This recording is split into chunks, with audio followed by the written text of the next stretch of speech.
In 2005, Frank Warren went to Washington, D.C. near his home and handed out hundreds of blank postcards. On the reverse side was written with simple instructions.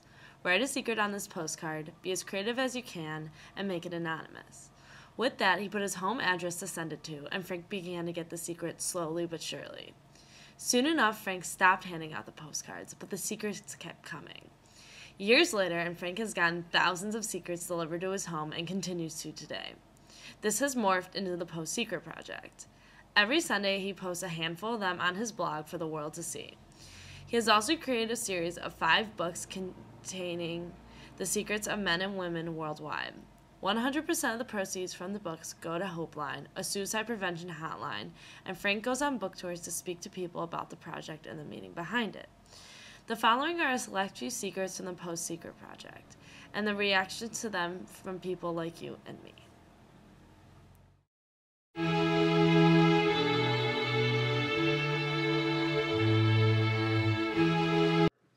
Push foot tracks over the heart, Yeah. stepping on her heart, breaking the heart. I can't tell if this one is funny or, sarcastic or, that serious. I just don't think that was exactly what happened, cut and dry.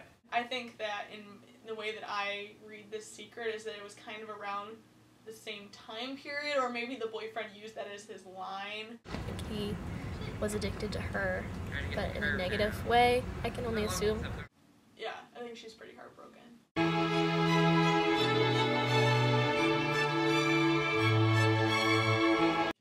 Relating their experience to something that the dog might experience, and it's kind of like longing, like you checking the newspaper. This postcard, the dog is so cute and innocent looking, and you think about how innocent he was in the situation of the separation of these two people. It's like she's just saying that she's hoping he doesn't give up the dog like he gave up her. Wow, I'm lost for words on this one.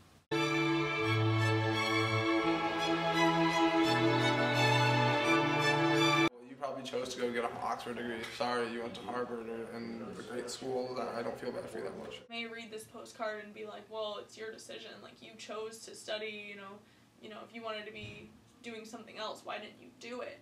But I think there's so many, external forces. Are you studying the right thing? Are you pursuing the right job? There's so many different ways in life that you can be pulled or decide to go. You can never really know if you make the right decision. Maybe he's just a pouty person. Maybe he's just a bad attitude. Did you? Maybe not. I feel bad for him. They do things that they don't have their heart in, and maybe he didn't want to get a degree from Oxford.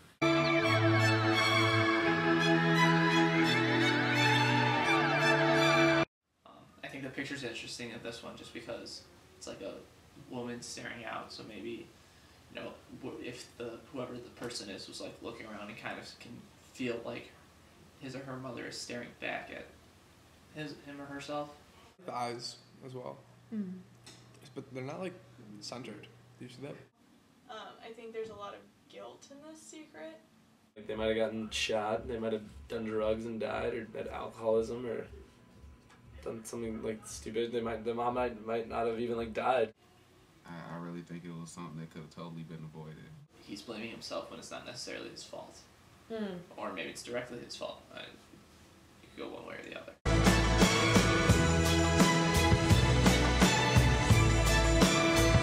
It reminds me of chaos, and it reminds me of just disorganization and ruin.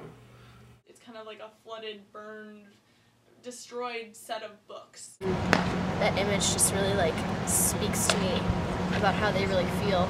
I'm assuming they felt upset because it's a lot of books on the ground. It's kind of destroyed. Wow. I'm not even focusing on the books. It's really the message itself. I don't really understand how the picture fits in. I think because books have so much knowledge and power. Could have been anyone. Yeah. Could have been a librarian. Could have been a teacher.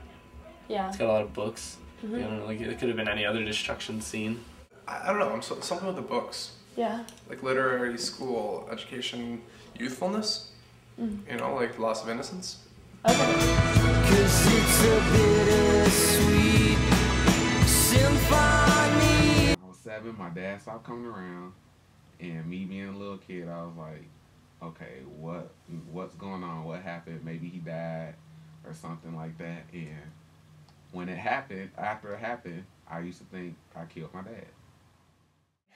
I was like 7, and like my barber had like Playboys, and they like caught me like looking at one.